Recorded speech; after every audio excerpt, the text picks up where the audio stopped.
Good afternoon. Welcome to another Data Stream Live. We've got Kevin from AI Tech UK to talk all things AI ethics. Kevin, how are we doing? Very well. How's it going, Elliot? Yeah, very well. It's great to have you on. Like I say, I've known AI Tech UK for quite a while now. I think several years, going back all the way back to my Hull days and sort of at the Tech Humber events and things like that with Sharon. So maybe it's best if you want to introduce yourself, Kevin, and sort of say who you are and what it is you do at AI Tech UK. Thanks, Elliot. Pleasure to be here. And like you said, we go a long way back, and that just helps us map our journey as tech leaders or emerging tech leaders trying to make a difference in the ecosystem. So I head innovation and global partnerships for AI Tech UK. I have an extensive set of work experience working with luxury real estate globally, oil and energy, and tech Fortune 500 companies, assisting CXO level leaders on digital transformation, change management, and strategy. And in the past, I have worked quite closely with strategy based teams. I've led a team worth 1.5 billion USD for a global project on a year, covering about six verticals across the business. Apart from that, business development, strategy development, and new product development. Going with my roles at AI Tech UK, I handle a lot of marketing strategies, global partnership ecosystems that encompass the UK, Middle East, Europe, as well as scale up initiatives. So, yeah, that is me in a nutshell. And over the years, what's interesting is that I have seen a paradigm shift of companies going fully global and digital with their AI operations, whether it's a massive onboarding of an AI operation or some sort of element of AI into their business. And this can be businesses from all formats, whether it's an SME, a medium sized business, or a large enterprise. And I am excited to have this discussion in depth with you today. Yeah, I'm interested, Kevin. Then, so what made you join AI Tech UK? Because you've got quite the illustrious career background from what you've just said. So, is it AI specifically? Is it the company? Is it a combination of the two? Why did you start with AI Tech UK? It's absolutely a combination of two, Elliot. And I would say that it started rooting with personal liking for the digital transformation landscape and how things are. We do have ML, we have got IoT and all the cool stuff happening in the background. But what we have seen is, in complement with blockchain, in complement with data management, there's been a huge surge with AI going across globally. And, with the release of ChatGPT, with the release of other bots for automation, the world has started to understand the actual value of how AI is going to transform their business. And, every business going forward, we started off from having traditional businesses, the barter system, to retail outlets, to now having almost every business, whether small, medium, or large, having at least a website. And that in itself is a huge indication that we are moving to a strong digital front, and AI is going to be definitely a big part of all of that. Yeah, absolutely. And the company's called AI Tech UK, but it's not just really UK based anymore, is it? You've been in Luxembourg. You said sharing the managing directors in the States at the minute. You're all over. Yeah, that's the plan, Elliot, and that's the beauty of AI. It's almost like what we speak in the UK is very relevant to what we speak in the Middle East, as well as Luxembourg or East Europe, or probably Asia as well. So it's all of these factors just bringing us together as businesses, us bringing us solutions globally as well.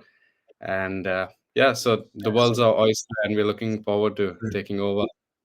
I know we're here to talk about AI ethics, but just on that, do you think that with you being quite global focused, do you think then that the global markets are converging or diverging from an AI perspective? We obviously hear that China is doing its own thing, the States are doing its own thing. We've now got the EU AI Act. Africa and the Middle East, they're all sort of operating in siloed. But do you think, even though they are doing their own thing, it is converging, or do you think that it's slightly diverging? From a fundamental perspective on the regulations, there is some sort of linkage. whether it's the ISO standards, whether it's the American NIST standards, there is definitely a convergence over here because fundamentally, when it comes to safeguarding lives, when it comes to safeguarding the organization in terms of their risk assessments, in terms of their sustainability assessments, there is definitely a common ground that everyone looks at. And what's now happening is because there's a massive surge in AI operations being scaled up in organizations. There's definitely a need of these organizations going ahead and also understanding that if I'm doing this, what is the level of risk I'm going to be putting myself and my stakeholders at? And that can only be mitigated if I'm following all the rules and regulations in place. And that's what all these governing bodies are trying to do. The EU AI Act and all of these other regulatory bodies and agencies are trying to get almost a common ground in terms of the regulations so that it can be globally followed. Mm. Okay, great. So let's jump right into the ethics then, and I think AI ethics is probably quite new to a lot of people as people are starting to take on AI now. They're going to start thinking about ethical AI. Could you share some real like world examples of the worst case scenarios? Times where AI is really messed up, and it's all resulting from unethical AI, where they've probably rushed it and not really thought about it from a holistic approach.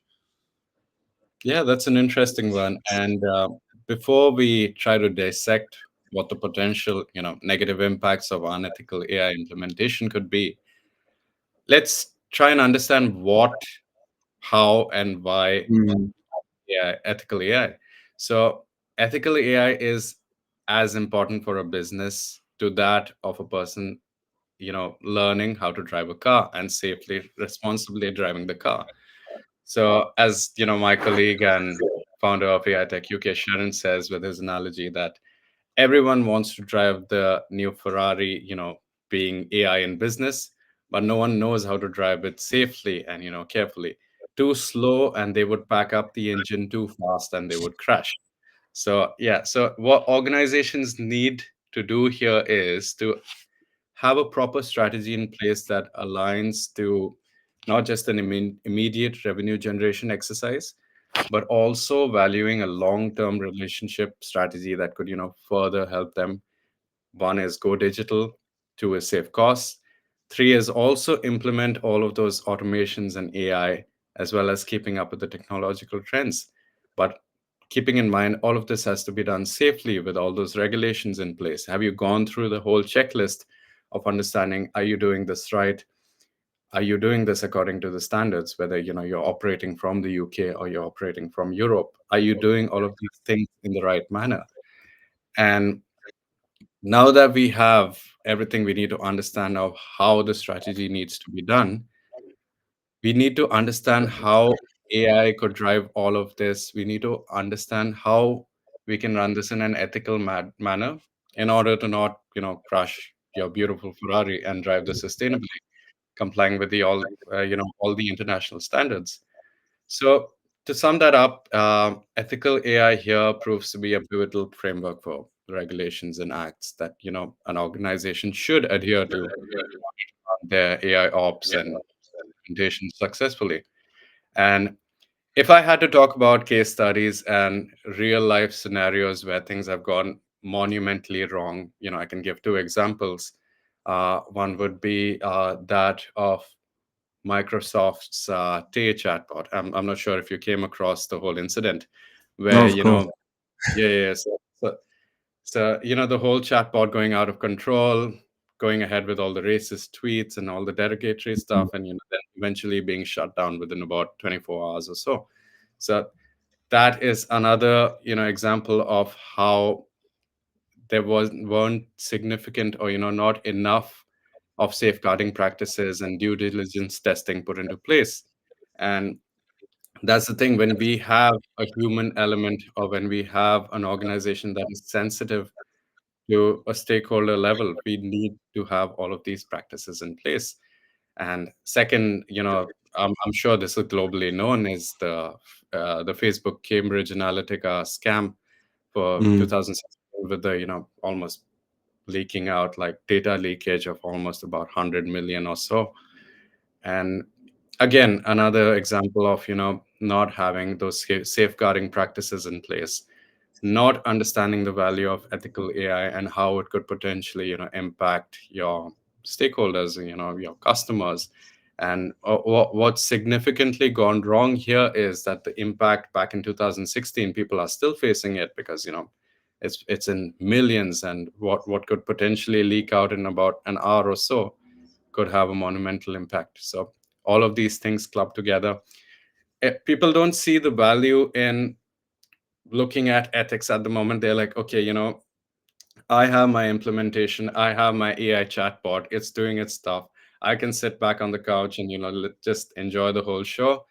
But it needs to be done properly, to safeguard themselves and their customers. So yeah. No, no, absolutely. Have you ever read the book "Weapons of Math Destruction" by Cathy O'Neill? I don't know whether you've ever heard or come across that book, but it's a great book on. It's got like 10 key use cases of when AI has really really gone wrong, and Yeah. weirdly they're all based in America.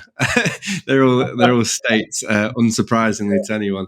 But it's Yeah. interesting that you mentioned sort of like Microsoft going wrong, their chatbots, and I've just read sort of Google's Gemini model now, Yes. breaching privacy rules regarding reading data and PDFs without it being allowed to or given consent. And even Google, I think, is saying that they don't know why it's happening or how to stop it. So when you've got Microsoft, Google, I'm sure Amazon, and Facebook and others have probably made mistakes in the past. If you've got companies of that size doing unethical AI, where it's breaching ethical guidelines and sometimes regulations, what hope is there for much smaller organizations? Like, sort of, what are the primary challenges facing much smaller organizations trying to engage in AI, but seeing these Goliaths make these ethical mistakes? Yeah. So what we at AI Tech UK as a company have mostly noticed amongst the SME landscape globally is that there is there's a massive, massive lack of awareness. And leaving ethical AI aside, AI in general is a fairly new concept to mass number of businesses Mm, around. While some of them might be businesses that have some sort of AI at a mid-level size of company or a large level size of company, they might have a certain plan or an AI strategy in place, but they do not have a full structure of understanding when it comes to understanding what their strategy could look like from a tech mm, transformation perspective. So, another reason could be what are the in-house, gauging what their in-house tech capabilities are. Do they have the right infrastructure to implement the AI? And once they make all of these considerations and all of these considerations are in place, how does one understand and how does one gauge that whatever they are doing is sustainable and in line with regulations?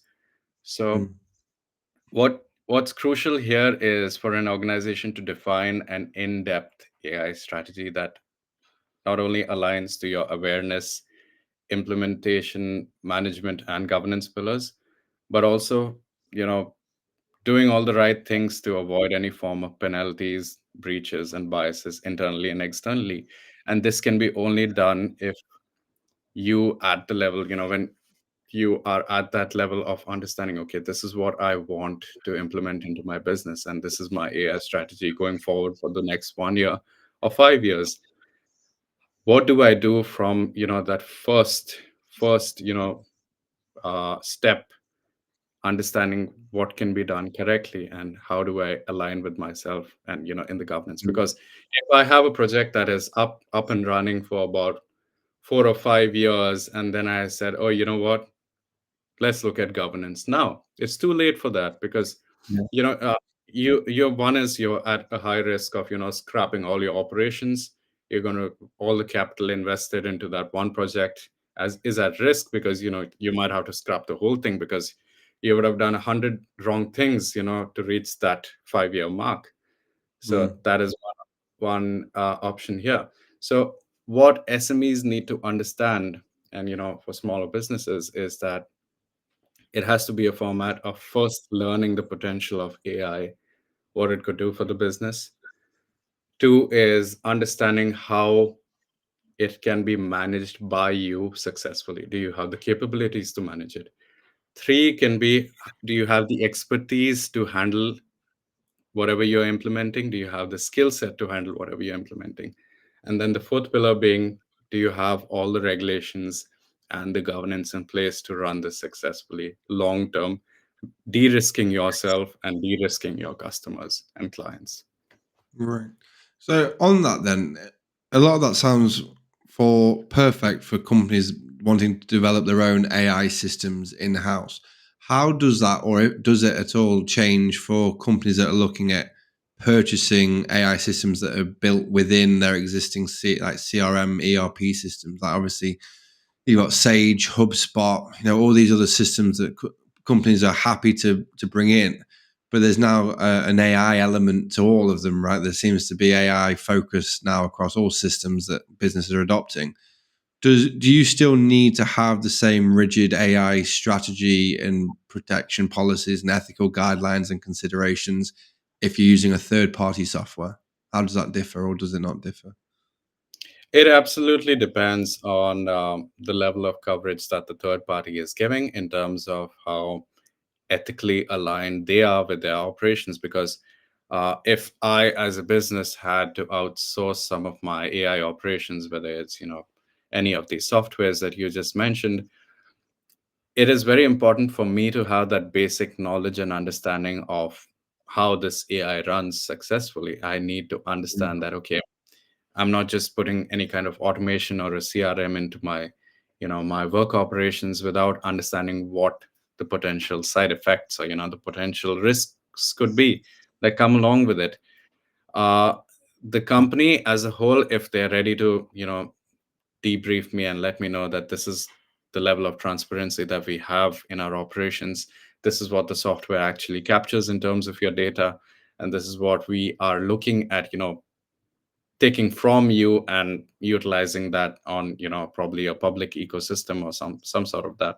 If that kind of clarity is in place, and if the business has some sort of some level of AI awareness, then I would say they're just de-risking themselves. But it is very important for the business, or the business owner, to at least have some level of awareness when it comes to understanding how they're going to run this for themselves.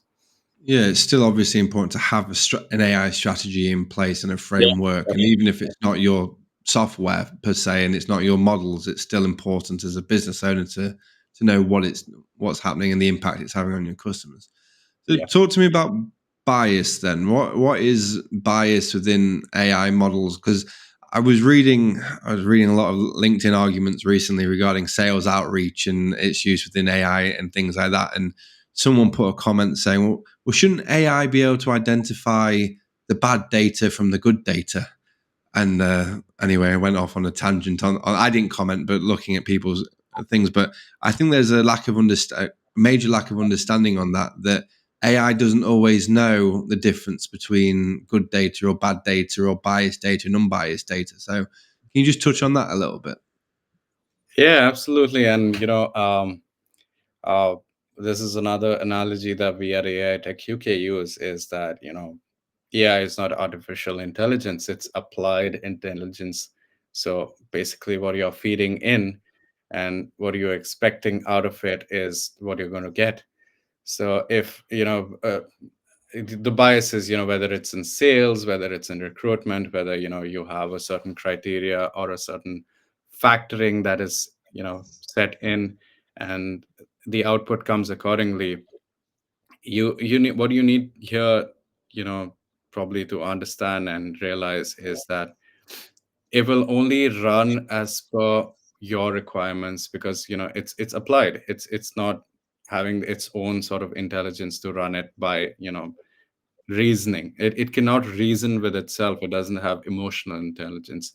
So there will definitely be a certain level of bias if you haven't done those checks in place, if you haven't set all those criterias in place, covering 100 checks of understanding what are you actually looking at, what are you actually expecting out of this operation, whether it's Yeah. sales, if you're looking at generating leads, what are the actual criterias, what are you specific with what your requirements are, or are you, very um, broadly defining your criteria? So all of those things, it does need a lot of fine tuning, but that is what is important, because if you aren't looking into the minute details, you can always have issues like Gemini and all of those crazy things happening all over again, because it's those minute details that need to be worked on. Yeah. No, absolutely. And is it as simple as like bias? I'm guessing we're talking like sex, gender, ethnicity, Yeah. sexuality. Those sort of protected characteristics. Is it as Yeah. simple? 'Cause I hear a lot. I hear this a lot, Kevin. That well, we just won't put gender in, or we just won't put ethnicity in. But AI is smarter than that, right?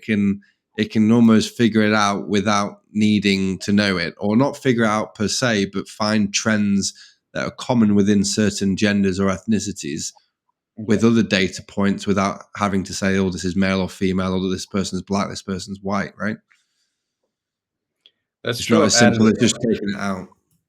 no, absolutely. And this is where one of the case studies where I was speaking to a colleague of mine from the recruitment sector, and she was mentioning that it's very it's strange, because when they have some sort of AI automation, when that pulls out their CVs, or shortlists or filters the screening side of things for the Mm, CVs, even though you predefine a certain factor that in terms of a gender diversity recruitment style, you're looking at a certain set of individuals, it cannot precisely do that all by its own, because again, the whole term of biases start to happen, because it'll only very specifically look for what you're asking. And if you as a candidate don't even meet one or two of those criterias, you could be a perfect fit, you could be the person who's going to be bagging that job, but you're going to get rejected because AI doesn't see that. It doesn't mm, evaluate on top of another evaluation. It cannot reason by itself. It can only mm, say that, okay, this is what my programmer or my owner has asked me to do, and you tick the check boxes in a sequential format, and okay, you are selected. If you're someone who has 100 more capabilities, you're 100 times better than the others in the list, but you don't have that one criteria, you're going to be marked out. And that's mm. how very good potential candidates all across globally, a lot of big players in the industry, massive MNCs and all, are using the software, and a lot of people are missing out on their opportunities because of this. So yeah, so it's globally, it is something that has been affecting a lot of you know candidates in terms of getting jobs. But yeah, so these are some things that can be mitigated with having the right governance and regulations in place. Yeah, and we should just touch on that in terms of extrapolating it out. So, what is the societal impact then of it? Because it's not just one or two people missing out on jobs, right? It's systemic bias within AI systems across the board. So, what's the worst case scenario? What could we be looking at if we didn't focus on ethics and handling bias within these systems? So yeah, so I mean, jokes apart, if we it could almost be the whole Terminator, T900 Genesis moment for us. So yeah, Yeah. so it's basically understanding, how there are some factors where it's almost a non-negotiable, where we need a human element. You can Mm, have automation, you can have all kinds of cool stuff happening in the background, you can sit on your couch and watch it work on autopilot, but some things, always when it has a human element, when you're dealing with humans, or there's some sort of high risk sector that you're dealing with, there's a very strong need of a human element to be in place. And whether or not you have an AI system that's scalable, or fully automated, you need to have some sort of monitoring that goes into it. There needs to be some sort of understanding, limiting of, okay, I am only going to automate this level to this level, the rest is going to be read by a human, the rest is going to be approved by a human. You cannot let everything just run by itself. Emergency services, you can't have someone dial in 999 and say that I'm going to speak to a bot. The bot's not going to understand the level of anxiety. I mean, it can, yeah, it can gauge to a certain level. It can be programmed to do that. But if it had to be someone, who's slurring, or someone who cannot speak properly, or if there's, a person speaking in multiple languages, how is a bot going to deal with that? So it's, Mm. it's a matter of life and death. And that's where, it's very important that automation is good, AI is great, but it needs to be at a certain level and at a certain limit, because those things are the places that impart us from, as humans from.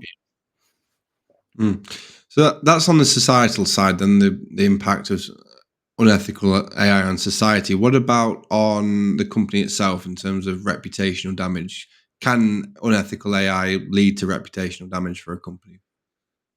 Yeah, absolutely. And as discussed, earlier, um, if AI is not deployed in the safe manner, with the right sort of knowledge to drive an AI strategy, right sort of capabilities to implement AI, right sort of, skills and expertise to manage AI, and the due diligence of ensuring, how your organization is in line with the standards. If these steps are not, in the AI adoption journey and are not done the right way, you are immediately labeling yourself as a high risk organization, because one is, you're just driving yourself at, very high limits, not bothering who's on the road, or who you might, crash into.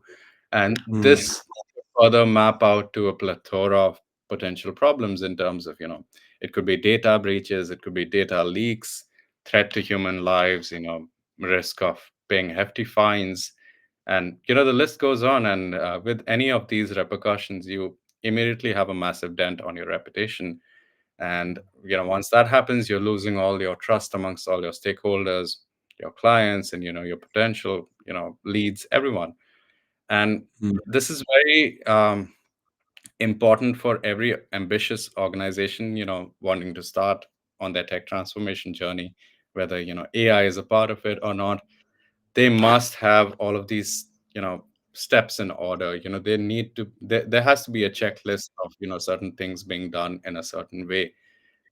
So yeah, so that's potentially one of the reasons why it needs to be run safely, you know in an Yeah. order to run successfully, safely, and ethically. Yeah, no, I agree, and I think it's not just consumer trust, is it? In terms of people who may be purchasing the products, like Google, for example. It's not just the trust and credibility amongst us as consumers, but also people like investors and banks. Absolutely. I've heard recent investors saying about the investment decision largely comes down to, do I trust this person?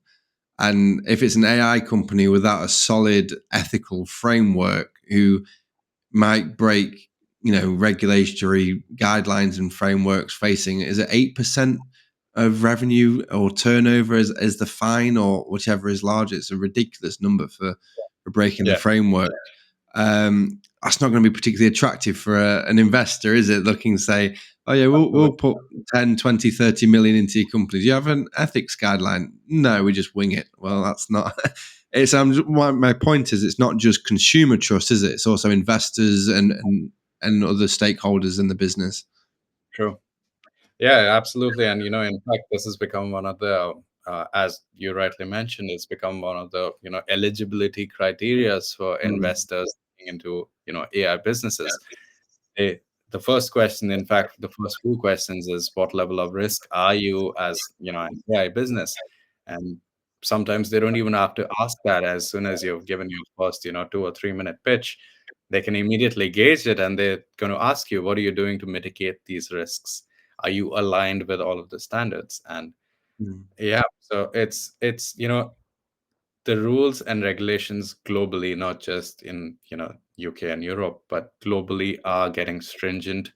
And mm, it's just a matter of fact, everything before would fly, because it was all new. It's still a transformative technology, and people are still trying to figure out. But now everyone has recognized this at a global level and the impact it could have, and the mm. rules and regulations are getting stringent. And now is the time when, if you haven't got an AI strategy with governance in place, now is the time when you look at it.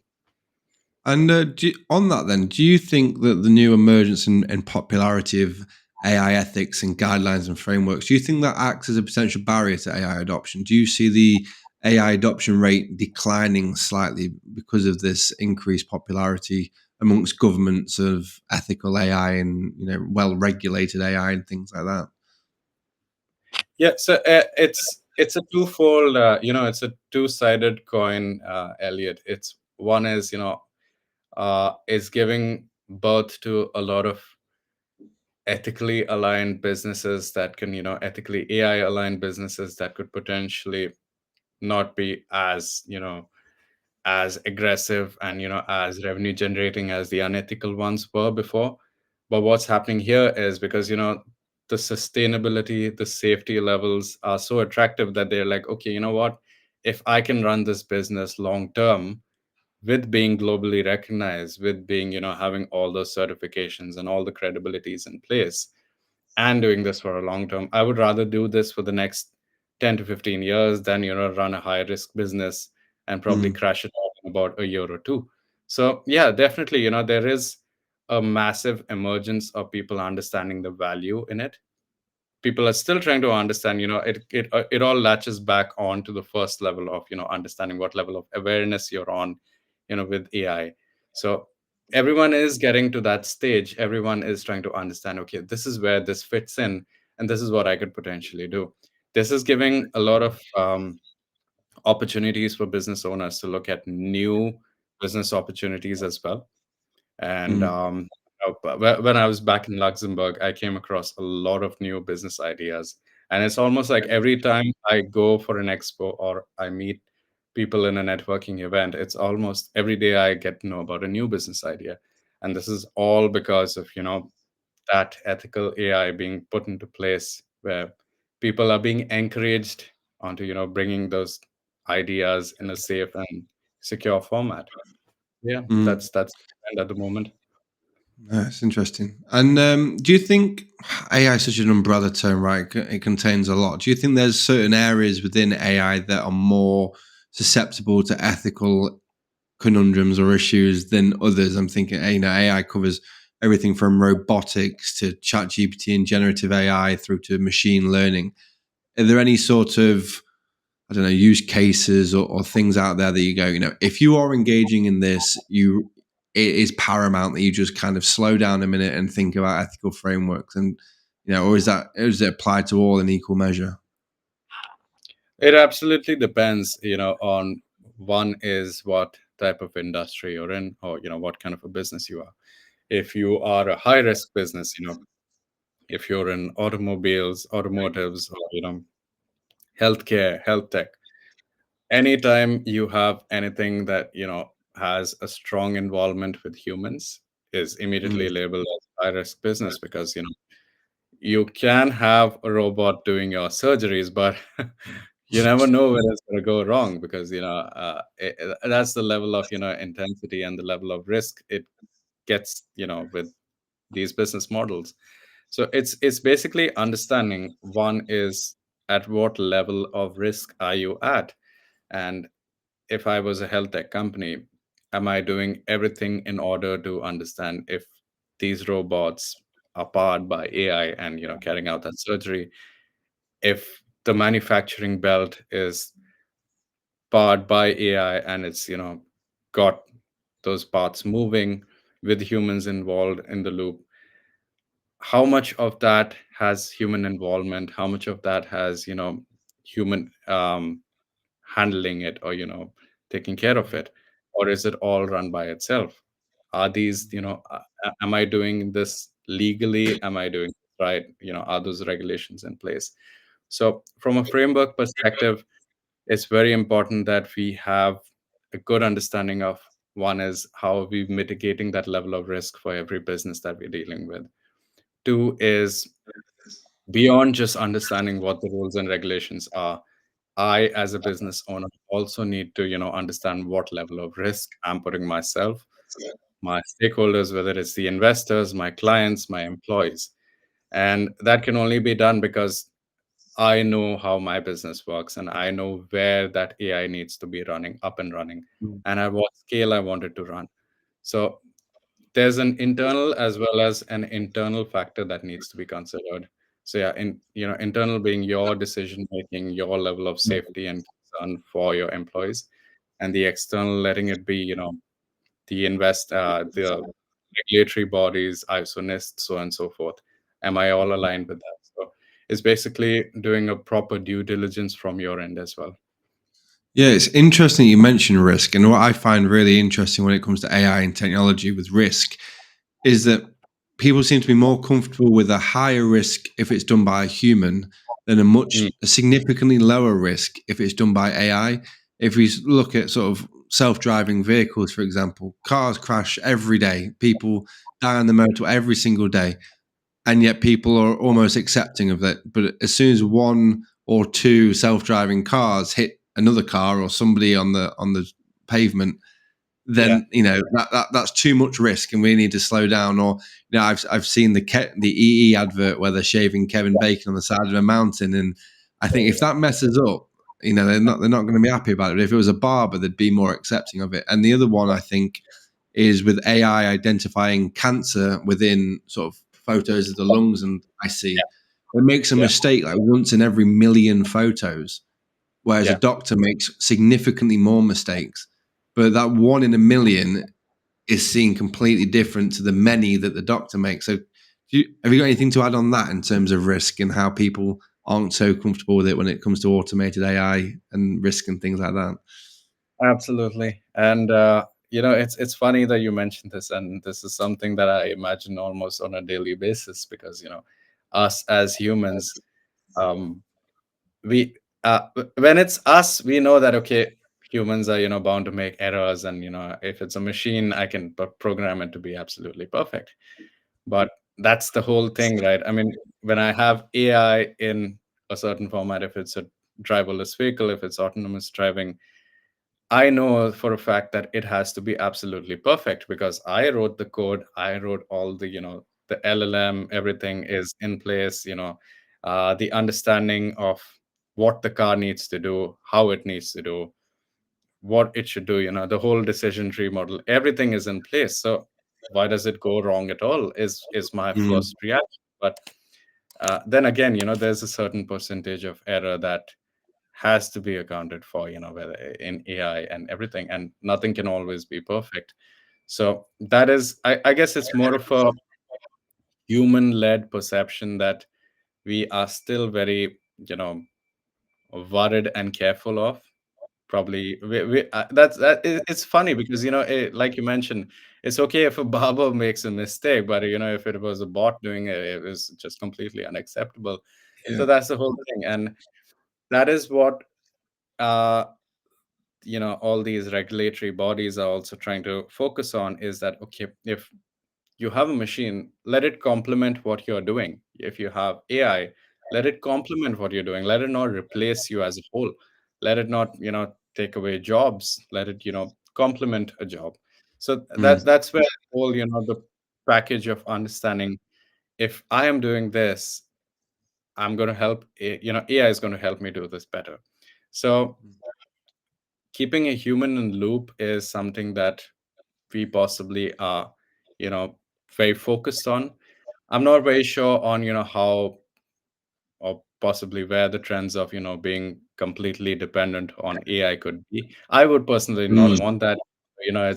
It's the level of errors are very less, but it's Mm. always better to, whether whatever level of focus you're on or whatever Yeah. level of, operations you're on with AI, you should have some sort of human involvement Because there. it's easy for us to sit here, right, and say, "Oh, we should just adopt AI. It's better at everything," in certain use cases. But when you go for that cancer screening and you get a false positive or a false negative from an automated AI that's saying cancer, yes or no, like a binary kind of system, and it's Yeah, either missed it or falsely classified you as a cancer patient, that has yeah, significant emotional true. impact, Yeah, for the individual. So I think that's the real risk, and I'd be shocked if there wasn't more regulation and almost exactly. banning, like they've banned AI in the new EU AI Act for policing, like predictive policing is almost outlawed. I can kind Yeah, of yeah, see yeah. that coming in for these other, like you said, these high risk industries. like Mhm. healthcare and financial services and things like that. But what I want to talk about now, before we finish, is sort of AI Tech UK. I think over the last 40 minutes, we've covered lots of different key themes and strategies and things you should take into account and frameworks and the ever emerging EU AI Act and other global sort of recognized frameworks for AI. That's an awful lot there for people to consider. How does AI Tech UK offer help to these organizations to ensure ethical AI? So basically, we at AI Tech UK, over about 6 years of research and development and expert advisors globally put together, building our tools, services, and products, have got a strong framework, in place that not only helps businesses build a good AI strategy, but also help them with cost-effective AI adoption, building their ethical frameworks in place confidently, improving business growth, making informed, technical choices, uh, and most importantly, managing their AI quickly, proactively, and seamlessly. So that's some of the things that we as AI Tech UK have pioneered over the years, and we started off as a small company trying to figure out AI for ourselves, and now with this journey we've now gone global and looking at the global market. So in a nutshell, we basically specialize in AI management and governance solutions. And if you are a business who's looking at growing with AI and are looking at the first steps of understanding what they could be and what could the next 5 years look like from a sustainable AI development within your company, we can help you with that process. Mm. No, that's great. I'm a huge advocate for you guys because I think any sort of development or work with it that ever touches AI should always be, considered from an ethical point of view. And it's funny, I was speaking to somebody and I said, before I even ever began my journey with AI, the first thing I did was started reading books about how it went wrong. And I kind of Yeah. started with that mindset in terms of what's the danger, what's the risk. And it's kind of what you massively advocate, which is, if you're 3 to 5 years into developing your machine learning capabilities and you haven't considered the ethics, you're too late almost, or you're not too Sure. late, but you should have got started 3 to 5 years ago. That's the best Yeah. time. So your advice, anyone that's looking at touching AI in any sort of regard should get in touch and learn how to do it from an ethically sound perspective. What kind of clients do you usually work with, Kevin? So we work across industry, and you could be a retail business, you could be a fashion business, you could be high risk Mm. healthcare, automobiles, finance. So we work across the system because anywhere there is some scope of the business going digital, we just are hand in glove over there. We fit in complementary. Mm. Yeah. Yeah. No, I think AI ethics and frameworks, everything, all the strategy we spoke about should start to become part of like companies' risk assessments and things like that. You have sort of like that health and safety person Yeah. in a lot of these big corporates, and if you don't, you might outsource that or whatever. But I can see AI becoming part of that in terms of that health and safety and risk assessment. I think you Yes. guys offer that specialism perfectly for Yeah. anyone that's not used to that. Like, yes, you might have a don't climb up ladders policy without 3 points of contact, but what about AI now? And it's so new, and a lot of people don't know what it's capable of. That I think you guys are perfect for helping with that, right? Yeah, absolutely. And that what's bring you and us together, Elliot. And that's where I see a lot of resonance between what Data Stream as a company does and what we at AI Tech UK do is, what the customer and what SMEs actually need is a proper format or a proper roadmap of how they should be doing a certain set of things. Because you may have the big players having all these cool softwares that are a one-stop shop, all packaged for Yeah. them, but they don't really have an expert led conversation. They don't have those people sitting there with them, with their teams, saying that, okay, you know what, here are your pain points, here is Yeah. what needs to be addressed at the earliest. And that is what has brought businesses like you and ours together to basically go out there to the market and democratize data management, democratize AI to them. And then these two things put together is what actually fuels their, Yeah, digital journey. So just as you and I are having this conversation here today, I'm sure that there would be a lot of businesses that are brought together in this format because all of mm, them resonate each other in some sort of format. So yeah, it's yeah, it's absolutely. been yeah.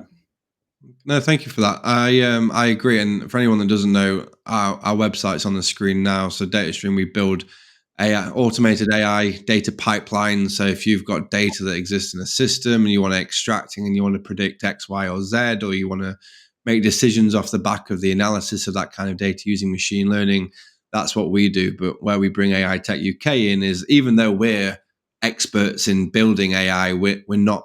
We definitely wouldn't be experts in AI ethics, and we're not ethicists and things like that. And even though we know the impact of what AI can have in a negative light, those, all that kind of risk assessment and frameworks and testing for use cases where it could go wrong. It might not exist in the data set yet, but could it?